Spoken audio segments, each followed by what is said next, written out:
Hello, welcome to Mission Driven Monday. My name is Chantel Adams, and I am here with Sheena Virji. Sheena and I met a couple of months ago. We are both Chi Omegas here in the Atlanta area. Sheena graduated from Samford University a few years ago and also holds a master's degree from Georgia State. I was intrigued by Sheena's story because of something that she said. She said her mom saved her life, and I wanted to know more about that. And what I found was that Sheena actually lost her mom to ovarian cancer 3 years ago, and the anniversary of that date is this Monday.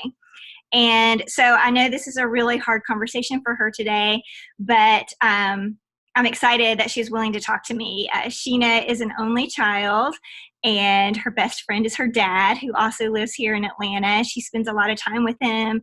She wears her mom's wedding ring every day, and she has a lot of other just fun facts about her too. She's training for her 8th half marathon. That's one thing. She loves to travel. She was born in London. So there's just lots of little fun things that are part of Sheena's life. So we're going to talk about some of those today. I'm going to ask the same questions that I ask every week, and we're going to get started. So are you ready, Sheena? I'm ready. Thank you for having me. You are so welcome. So today we're going to start off with our first question, and I love all of these questions, but this first one is special to me because I think that it is always helpful to look back on your life and think about the things that you have accomplished or done, because especially at our age, I think sometimes like our life looks different than what we maybe imagined that it would. Yep.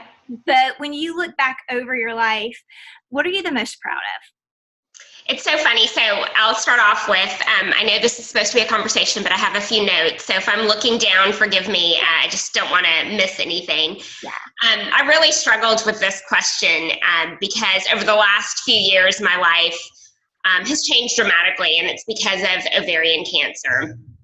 So I guess my proudest accomplishment as of today is bringing awareness to ovarian cancer. I have a strong maternal family history of this cancer. My mom was one of 7 sisters, and as of today, 5 of them have had breast or ovarian cancer. And breast and ovarian cancer share the same genes. So for a lot of women, there's a genetic component to getting a female cancer. And most women don't know the facts about ovarian cancer, so I'm going to tell you some of them. So I'll start off by saying that the color of the cancer ribbon for ovarian cancer is teal. A lot of people don't know that. A pap smear does not detect ovarian cancer. Currently, there is not a standard test for ovarian cancer. And it's called a silent killer because the symptoms can often be very vague and mimic other illnesses. So bloating, difficulty eating, frequent urination. For me, that's drinking a Diet Coke and eating too much food. So it's easy to just discount those symptoms. It occurs in 1 out of 75 women, and it's typically diagnosed at later stages, usually stage 3 and 4. And so the reason it's called a silent killer is because a lot of times it is a little bit too late when you're diagnosed. I lost my mom to ovarian cancer in 2016. In fact, today, June 24th, is the 3rd anniversary of her passing. And after she passed away, I went through some related health struggles myself and opted to be proactive about my health. So my mom saved my life. And now I tell everyone I can about her and about her journey and all the knowledge that I've learned about female cancers. In my culture, we don't really talk about it. Even in my generation, we don't really talk about it. But I strongly believe that knowledge is power. And I feel like my mom is using me as a vessel to educate other women about their risks, about their bodies, and about being proactive about their health.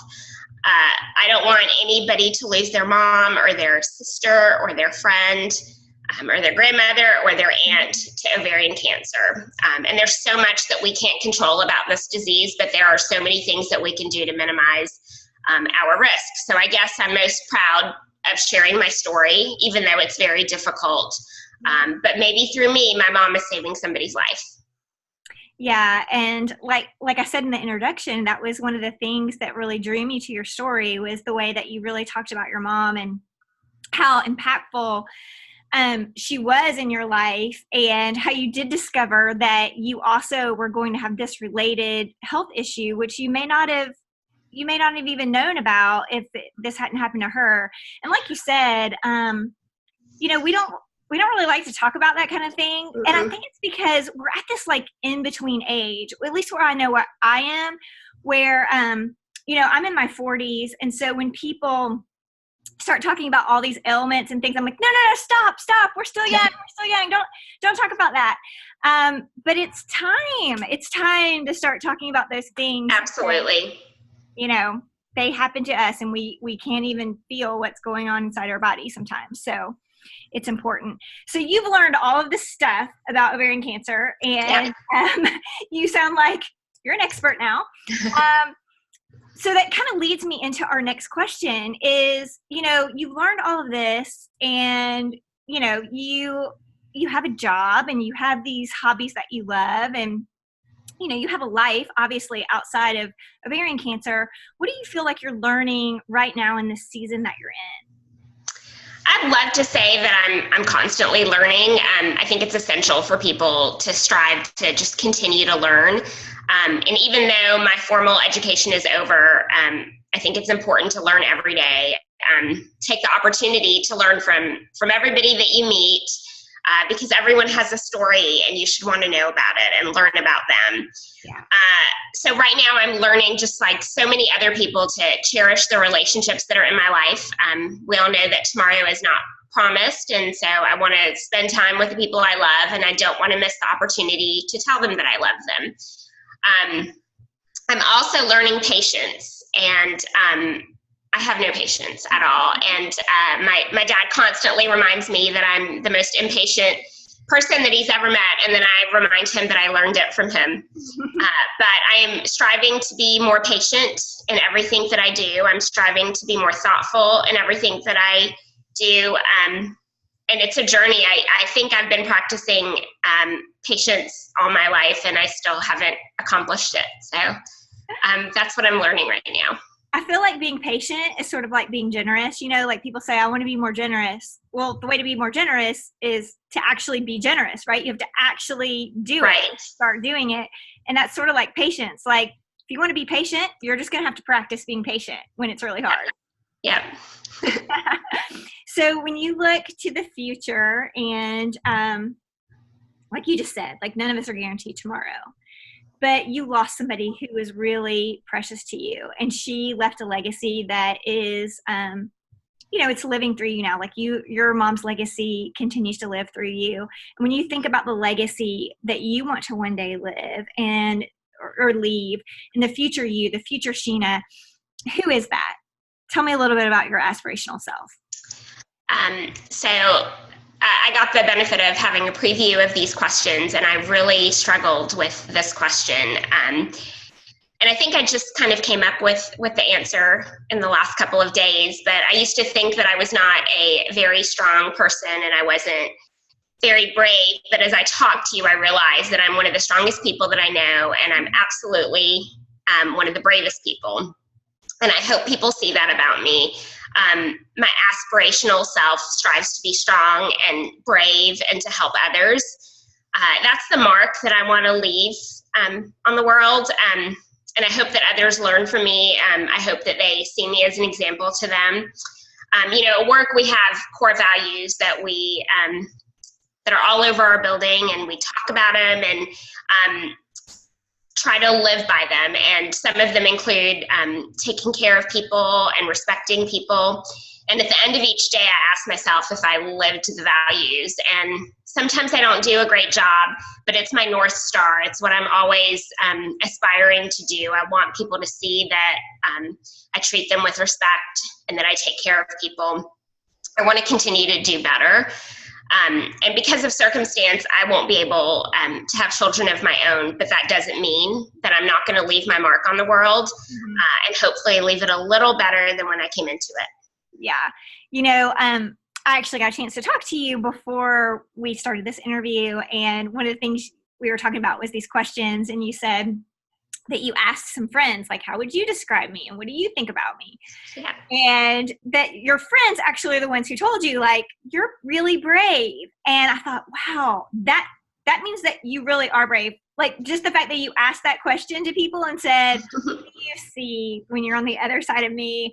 Because I think that's scary. I would be afraid to ask that question, but it's such a good question for all of us. I think that's one of the, actually, I mean, of course, all the ovarian cancer stuff that you said here was very, very important. But I also think that on the other side of that, this very personal question is something that we can all lean into and go, who is it that I want to be? You know, Yeah. and what do people see in me right now? And how can I continue to live in a way that, I don't know, sort of just moves the world forward in a way. So it's so amazing to see you actually doing that. And I'm looking forward to getting to know you even better. Me too. And I'm so glad that you shared your story here with us. And tell me, what was your mother's name? Frida. Frida. So today, on June 24th, we're going to be remembering Frida and the legacy that she left. And so I'm just going to ask you just one more question. When you think about your mom and kind of, you know, the time that you had with her, which was not long enough, what's one thing that she just taught you that you'll always remember and you're going to carry with you forever? So I wear her wedding ring every day. It's engraved with my parents' initials and their wedding date. And it's a constant reminder for me to fight like hell. I think that's what she taught me, to fight like hell. I was given, I feel like, a second chance. And through her, I'm going to continue to fight for my life and hopefully for other people. And so I think that's what she left me. I mean, she left me so many things, but that's like the thing that I think about the most. I can't make people go to the doctor, but I urge you to go to the doctor every year. And nobody knows your body better than you. So if something doesn't feel right, just go to the doctor. And if you're afraid to go to the doctor, call me and I'll go with you. Go to the doctor. All right. Thank you so much. Thank you. I appreciate it. And I hope that you guys all enjoyed this edition of Mission Driven Monday, and come back again next week. We'll have another guest. But meanwhile, think about some things that Sheena said. And if you haven't made that doctor's appointment, go ahead and do that. Call the doctor today. Thanks, Sheena. Bye, everyone. Bye.